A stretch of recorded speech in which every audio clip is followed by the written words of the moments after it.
Always സ്റ്റുഡൻറ്റിൻ്റെ പുതിയൊരു ക്ലാസ്സിലേക്ക് എല്ലാവർക്കും സ്വാഗതം. ഇന്നത്തെ ക്ലാസ്സിൽ കാസർഗോഡ്, തൃശ്ശൂർ, പത്തനംതിട്ട ജില്ലകളുടെ LDC 2024 എക്സാമിൻ്റെ പ്രൊവിഷണൽ ആൻസർ കീയുടെ വിശദമായ അനാലിസിസ് ആണ് ചെയ്യുന്നത്. ഇത് മൂന്നാമത്തെ ഭാഗമാണ്. ഓൾറെഡി 2 ഭാഗങ്ങൾ നമ്മുടെ ചാനലിൽ അപ്ലോഡ് ചെയ്തിട്ടുണ്ട്. കാണാത്തവരുണ്ടെങ്കിൽ അതൊന്ന് കണ്ടു നോക്കുക. നമ്മളിന്ന് ആദ്യം പറയാൻ പോകുന്നത് 51ാമത്തെ ക്വസ്റ്റ്യൻ ആണ്. ക്വസ്റ്റ്യൻ നോക്കാം. ഇലക്ട്രിക് കാറുകളിൽ ഉപയോഗിക്കുന്ന ബാറ്ററികളിൽ അടങ്ങിയിട്ടുള്ള പ്രധാന മൂലകം ഏതാണ്? ആൻസർ ഓപ്ഷൻ സി ആണ്, ലിഥിയം. അതായത് ഇലക്ട്രിക് കാറുകളുടെ ബാറ്ററിയിലുള്ള മൂലകം ഏതാണ്? ലിഥിയം ആണ്. അടുത്തത് ചേരുംപടി ചേർക്കുക. മിടുക്കർ കൈ രണ്ടും ചേർത്തു കൊട്ടിയാൽ നഗരങ്ങൾ തകർന്നേക്കും. മടിയർ മടിയരോട് കൈകോർക്കുമ്പോൾ കാലം അട്ടിമറിയും. ഈ വരികൾ എഴുതിയിട്ടുള്ളത് ആരാണ്? പോറാണ്. അതായത് PN ഗോപി കൃഷ്ണനാണ് ഈ വരികളുടെ കർത്താവ്. അടുത്തത്, അറ്റമില്ലാതിഴയുന്ന ഭൂമിക്കുമേൽ ഒറ്റ ഞാണായി വലിഞ്ഞു മുറുകി ഞാൻ. ഈ ഒരു വരി എഴുതിയിട്ടുള്ളത് അനിത തമ്പിയാണ്. അപ്പോൾ ഈ ഒരു ബി എന്ന് പറയുന്നത് 3 ആയിട്ട് നമുക്ക് മാച്ച് ചെയ്യാം. അടുത്തത്, റെയിൽ വക്കത്തു നിന്നൊന്ന് രണ്ടെണ്ണുന്ന കുട്ടിയിൽ അവസാനത്തെ പൂതത്തിൽ ആനന്ദം പുഞ്ചിരിച്ചിടും. ഇത് എഴുതിയിട്ടുള്ളത് P രാമനാണ്. അപ്പോൾ സി മാച്ച് ചെയ്യുന്നത് 2 ആയിട്ടാണ്. അടുത്തത്, അവരോരോരുത്തരുടെയും ജീവിതങ്ങളുടെ ആകെ തുകയും ജീവിച്ചിരിക്കുന്ന കുട്ടികൾ കണ്ടുകൂട്ടുന്ന കനവുകളുടെ ആകെ തുകയും തമ്മിൽ കൂട്ടിയാൽ കിട്ടുന്നത് നക്ഷത്രങ്ങളുടെ കൃത്യമായ എണ്ണം.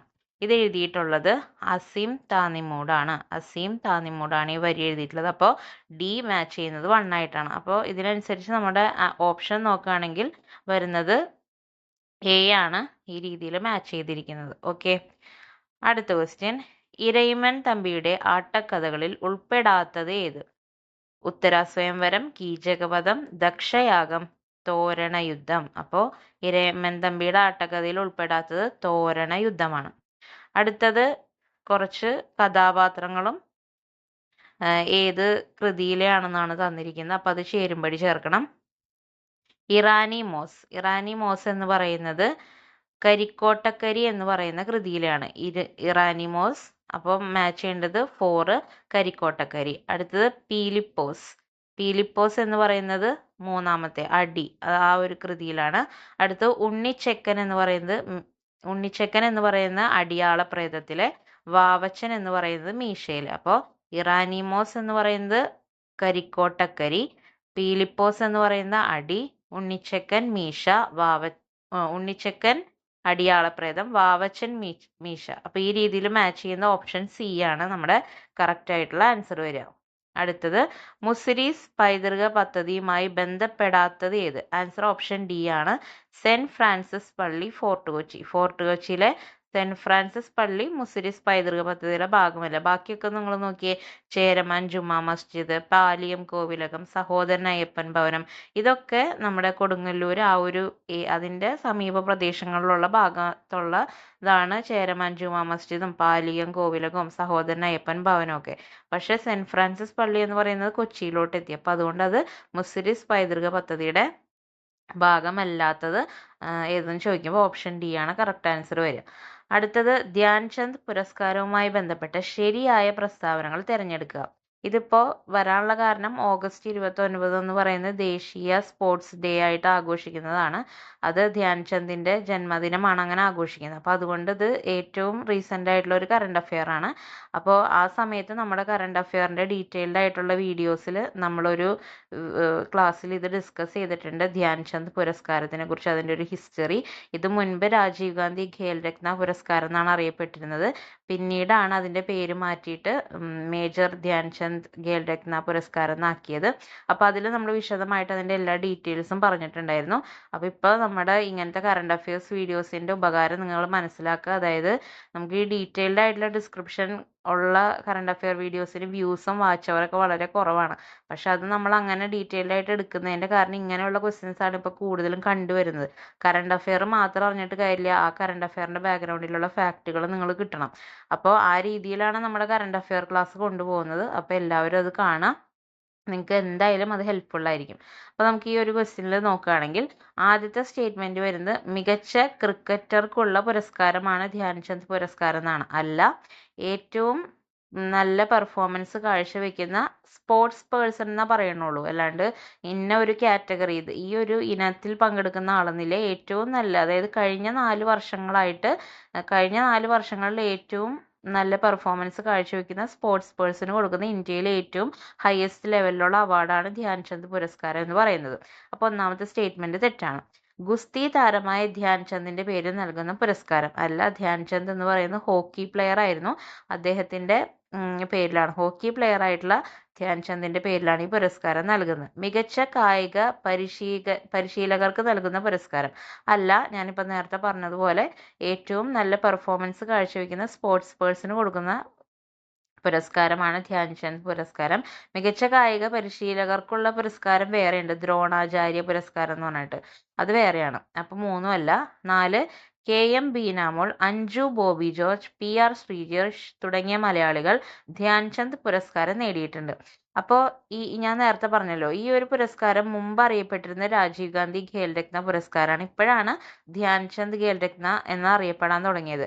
അപ്പോൾ ഇവർക്കൊക്കെ കിട്ടുന്ന സമയത്ത് KM Beenamol, Anju Bobby George, PR Sreejesh, ഇവർക്കൊക്കെ ഈ പുരസ്കാരം കിട്ടുന്ന സമയത്ത് ഇത് രാജീവ് ഗാന്ധി ഖേൽരത്ന പുരസ്കാരമായിരുന്നു. അപ്പൊ അങ്ങനെ വെച്ച് നോക്കുമ്പോൾ ഇവർക്ക് ധ്യാൻചന്ദ് പുരസ്കാരം നേടിയിട്ടുണ്ടെന്ന് പറയുന്നത് തെറ്റായിട്ട് പറയാം. അപ്പോൾ ഒഫീഷ്യൽ കീ പ്രകാരം ഈ 4 തെറ്റാണെന്നാണ്. അപ്പൊ അതുകൊണ്ട് ആ രീതിയിൽ അവർക്ക് കിട്ടിയ സമയത്ത് ഇതിന്റെ പേര് രാജീവ് ഗാന്ധി ഖേൽരത്ന എന്നായിരുന്നു. അതുകൊണ്ട് ധ്യാൻചന്ദ് പുരസ്കാരമല്ല എന്നുള്ള രീതിയിൽ വേണമെങ്കിൽ പറയാം. അപ്പൊ അതുകൊണ്ട് ഈ 4 സ്റ്റേറ്റ്മെന്റുകളും തെറ്റായിട്ടാണ് വരുന്നത്. ഓപ്ഷൻ D ആണ് ഇവിടെ ആൻസർ ആയിട്ട് പ്രൊവിഷണൽ ആൻസർ കീയിൽ കൊടുത്തിരിക്കുന്നത്.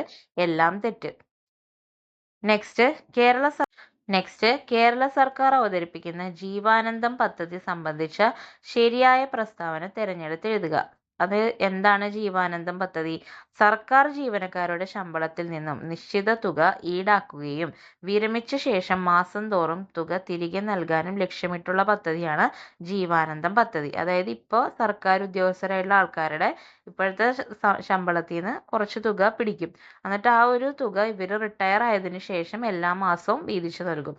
അപ്പൊ ഈ ഒരു ഐഡിയ വെച്ചിട്ടുള്ള ഒരു പദ്ധതിയാണ് ജീവാനന്ദം പദ്ധതി. അപ്പൊ ആൻസർ ഓപ്ഷൻ A ആണ് വരുന്നത്. നെക്സ്റ്റ്, ആരോഗ്യ കിരണം പദ്ധതിയുടെ ഗുണഭോക്താക്കളുടെ പ്രായപരിധി എത്രയാണ്? ആൻസർ ഓപ്ഷൻ B ആണ്. 18 വയസ്സിന് താഴെ പ്രായമുള്ള കുട്ടികളാണ് ആരോഗ്യ കിരണം പദ്ധതിയുടെ ഗുണഭോക്താക്കൾ എന്ന് പറയുന്നത്. നെക്സ്റ്റ്, ഏറ്റവും വേഗതയേറിയ ട്രാൻസ്മിഷൻ മീഡിയം. ഈ തന്നിരിക്കുന്നതിൽ ഏറ്റവും വേഗതയേറിയ ട്രാൻസ്മിഷൻ മീഡിയം ഓപ്ഷൻ C ആണ്, optical fibre cable. Optical fibre കേബിളിലൂടെയാണ് ഏറ്റവും സ്പീഡായിട്ട് പോകുന്നത്. അപ്പോൾ ഏറ്റവും വേഗതയേറിയ ട്രാൻസ്മിഷൻ മീഡിയം എന്ന് പറയുന്നത് ഒപ്റ്റിക്കൽ ഫൈബർ കേബിൾ ആണ്.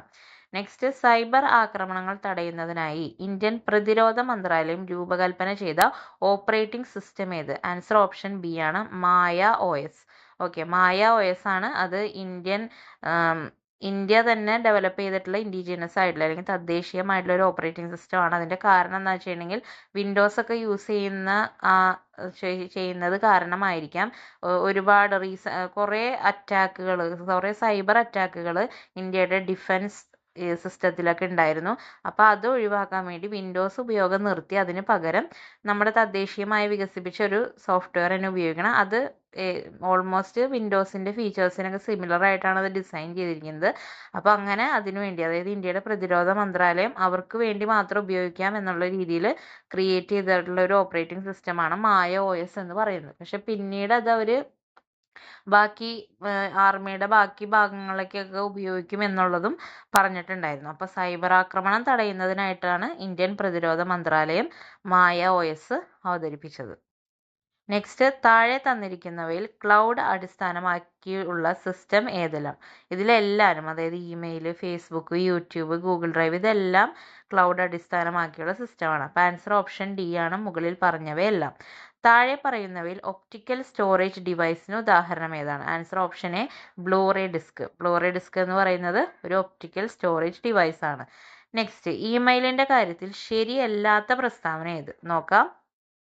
ഇമെയിൽ മുഖാന്തരം ചിത്രങ്ങൾ, ഓഡിയോ, വീഡിയോ മുതലായവ അയക്കാവുന്നതാണ്. ശരിയാണ്. നിങ്ങളെല്ലാവരും ഇമെയിൽ ഉപയോഗിക്കുന്ന ആൾക്കാരാണ്. ഇതൊക്കെ ചെയ്യാവുന്നതാണ്. പേപ്പർ ഉപയോഗിക്കാത്തത് കാരണം ഇമെയിൽ പരിസ്ഥിതി സൗഹാർദ്ദമാണ്. ശരിയാണ്. ഇമെയിൽ വഴി വൈറസ് വ്യാപനം നടക്കുകയില്ല. അത് തെറ്റാണ്. കാരണം ഇമെയിൽ വഴി വൈറസ് സ്പ്രെഡ് ചെയ്യാനായിട്ട് കഴിയും. അത് വൈറസ് സ്പ്രെഡ് ചെയ്യാനായിട്ടുള്ള ഒരു മാർഗത്തിലൊന്നാണ് ഇമെയിൽ വഴിയുള്ള വൈറസ് സ്പ്രെഡിങ് എന്ന് പറയുന്നത്. അപ്പോൾ അത് തെറ്റാണ്. ഇനി ഇമെയിൽ മുഖാന്തരം ഒന്നിൽ കൂടുതൽ ആളുകൾക്ക് ഒരേ സമയം മെസ്സേജുകൾ അയക്കാവുന്നതാണ്. അതും പോസിബിൾ ആണ്. അപ്പോൾ ആൻസർ ഇവിടെ ശരിയല്ലാത്ത പ്രസ്താവന എന്ന് ചോദിക്കുമ്പോൾ സി ആണ്. ഇമെയിൽ വഴി വൈറസ് വ്യാപനം നടക്കുകയില്ല എന്നുള്ളത് തെറ്റാണ്. നടക്കും. അടുത്ത്, പോസ്കോ നിയമം നിലവിൽ വന്നത് ഏത് വർഷമാണ്? ആൻസർ ഓപ്ഷൻ ഡി ആണ്, 2012. അപ്പോൾ ഞാൻ നേരത്തെ പറഞ്ഞ പോലെ നമ്മുടെ ഡെയിലി കറണ്ട് അഫയേഴ്സിൻ്റെ ആ ഒരു ഡീറ്റെയിൽഡ് എക്സ്പ്ലനേഷൻ ആയിട്ട് ചെയ്യുന്ന ആ കറണ്ട് അഫെയറിൽ നമ്മൾ എപ്പോഴും എല്ലാ ആക്റ്റുകളെയും പറ്റിയൊക്കെ ഇങ്ങനെ ഓരോ ന്യൂസ് വരുമ്പോൾ അതിൻ്റെ ബാക്ക്ഗ്രൗണ്ടൊക്കെ പറയാറുണ്ട്. അപ്പോൾ ഈ ഇയറൊക്കെ അങ്ങനെ കേട്ടാൽ നമുക്ക് നമ്മുടെ മൈൻഡിൽ ഉണ്ടാവുള്ളൂ. അപ്പോൾ ഞാൻ നേരത്തെ പറഞ്ഞ പോലെ അത്തരം വീഡിയോസൊക്കെ എല്ലാവരും സ്കിപ്പ് ചെയ്യാതെ കണ്ടിന്യൂസ് ആയിട്ട് കണ്ട് മനസ്സിലാക്കാനായിട്ട് ശ്രമിക്കുക. അപ്പോൾ പോസ്കോ ആക്ട് എന്ന് പറഞ്ഞാൽ എന്താണ്? Protection of children from sexual offences act എന്നാണ് പോസ്കോയുടെ പൂർണ്ണരൂപം. 2012 ഈ ഒരു നിയമം നിലവിൽ വന്നത്. നെക്സ്റ്റ്, ഉപഭോക്തൃ അവകാശങ്ങൾ സംരക്ഷിക്കുന്നതിനായി ഉപഭോക്തൃ സംരക്ഷണ നിയമം 2019 കീഴിൽ സ്ഥാപിതമായ ബോഡികൾ ഏതാണ്? ആൻസർ ഓപ്ഷൻ ബി ആണ്. ഈ ഒരു നിയമത്തിൻ്റെ കീഴിൽ വന്നിട്ടുള്ള ബോഡി ഇതിലെ ഉപഭോക്തൃ തർക്ക പരിഹാര കമ്മീഷൻ, അതായത് കൺസ്യൂമർ ഡിസ്പ്യൂട്ട് റെസൊല്യൂഷൻ കമ്മീഷൻ എന്ന് പറഞ്ഞിട്ടുള്ള ഒരു ഏജൻസിയാണ് അല്ലെങ്കിൽ ബോഡിയാണ്. ഉപഭോക്തൃ അവകാശങ്ങൾ സംരക്ഷിക്കുന്നതിനായുള്ള ഉപഭോക്തൃ സംരക്ഷണ നിയമം 2019 കീഴിൽ വന്നിട്ടുള്ള ബോഡി. നെക്സ്റ്റ്, ഗാർഹിക പീഡനങ്ങളിൽ നിന്നുള്ള സ്ത്രീകളുടെ സംരക്ഷണ നിയമം 2005 നിയമത്തിന് കീഴിൽ ഒരു പീഡനത്തിനിരയായ ഒരാൾക്ക് എന്ത് തരത്തിലുള്ള ആശ്വാസം തേടാനാകും? നോക്കാം. സംരക്ഷണ ഉത്തരവുകൾ, താമസ ഉത്തരവുകൾ, പണ ആശ്വാസം, മുകളിൽ പറഞ്ഞവയെല്ലാം. ഇതെല്ലാം ഗാർഹിക പീഡനം നടന്നിട്ടുള്ള സ്ത്രീകളുടെ ആശ്വാസമായിട്ട് അവർക്ക് തേടാൻ പറ്റുന്ന മാർഗങ്ങളാണ്. ഏത് നിയമപ്രകാരം? ഗാർഹിക പീഡനങ്ങളിൽ നിന്നുള്ള സ്ത്രീകളുടെ സംരക്ഷണ നിയമം 2005 പ്രകാരം. അപ്പോൾ ആൻസർ ഓപ്ഷൻ ഡി ആണ്, മുകളിൽ പറഞ്ഞവയെല്ലാം. ഗാർഹിക പീഡനത്തിൽ നിന്നുള്ള സ്ത്രീകളുടെ സംരക്ഷണ നിയമം 2005 നിയമപ്രകാരം സംരക്ഷണ ഉത്തരവ് ലംഘിക്കുന്നതിനുള്ള പരമാവധി ശിക്ഷ എന്താണ്? അപ്പോൾ നമ്മൾ നേരത്തെ പറഞ്ഞതിൽ ഒരു മെത്തേഡായിരുന്നു സംരക്ഷണ ഉത്തരവ്. അപ്പോൾ അത് ഒരാൾ ലംഘിച്ചു കഴിഞ്ഞാൽ അതിന് എന്ത് ശിക്ഷയാണ് കോടതി നൽകുക? ഓപ്ഷൻ സി ആണ്, 1 വർഷം വരെ തടവോ 20,000 രൂപ വരെ പിഴയോ അല്ലെങ്കിൽ രണ്ടും. ഒന്നില്ലെങ്കിൽ 1 വർഷം തടവ്, അല്ലെങ്കിൽ 20,000 രൂപ പിഴ, അല്ലെങ്കിൽ രണ്ടും. ഇതാണ് ശിക്ഷയായിട്ട് സാധാരണ കൊടുക്കുക. ഇനി നാഷണൽ ഹ്യൂമൻ റൈറ്റ്സ് കമ്മീഷൻ, അതാണ് NHRC എന്ന് പറയുന്നത്. ചെയർപേഴ്സൺ ഉൾപ്പെടെ എത്ര അംഗങ്ങൾ ഉൾക്കൊള്ളുന്നു? അപ്പോൾ ചെയർപേഴ്സൺ ഉൾപ്പെടെയാണ് ചോദിച്ചിരിക്കുന്നത്. അപ്പോൾ NHRCയുടെ ഒരു കൺസ്ട്രക്ഷൻ എന്ന് പറയുന്നത് ഒരു ചെയർപേഴ്സൺ ഉണ്ടാവും, പിന്നെ 5 ഫുൾ ടൈം മെമ്പേഴ്സ് ഉണ്ടാവും. അപ്പോൾ ടോട്ടൽ എത്രയായി? 6 അംഗങ്ങൾ. അപ്പോൾ ചെയർപേഴ്സൺ ഉൾപ്പെടെ എത്ര പേരാണെന്ന് ചോദിക്കുമ്പോൾ 6 അംഗങ്ങളാണ് NHRCയിലുള്ളത്. അപ്പോൾ ഇപ്പോൾ നിലവിൽ NHRCക്ക് ഒരു ആക്ടിംഗ് ചെയർപേഴ്സൺ ആണുള്ളത്. മുമ്പത്തെ ആൾ പോയതിന് ശേഷം ഒരു ആക്ടിംഗ് ചെയർപേഴ്സൺ ആണുള്ളത്. അതാരാണ്? ശ്രീമതി വിജയ ഭാരതി സയാനിയാണ് ഇപ്പോഴത്തെ നിലവിലെ ആക്ടിംഗ് ചെയർപേഴ്സൺ ഓഫ് NHRC. വിജയ ഭാരതി സയാനിയാണ് നിലവിലെ NHRC ആക്ടിംഗ് ചെയർപേഴ്സൺ എന്ന് പറയുന്നത്. അപ്പം അംഗങ്ങളുടെ എണ്ണം ചെയർപേഴ്സൺ ഉൾപ്പെടെ 6 പേര്. നെക്സ്റ്റ്, വിവരാവകാശ നിയമപ്രകാരം വിവരങ്ങൾ വെളിപ്പെടുത്തിയാൽ അത് നിഷേധിക്കാവുന്നതാണ്. ഓരോന്നായിട്ട് നോക്കാം. ഏതൊക്കെ സാഹചര്യങ്ങളിൽ വിവരാവകാശ നിയമപ്രകാരം കൊടുക്കുന്ന വിവരങ്ങൾ നമ്മുടെ സർക്കാരിന് നിഷേധിക്കാൻ പറ്റും എന്നുള്ളതാണ് ചോദിക്കുന്നത്. ഇന്ത്യയുടെ പരമാധികാരത്തെയും അഖണ്ഡതയെയും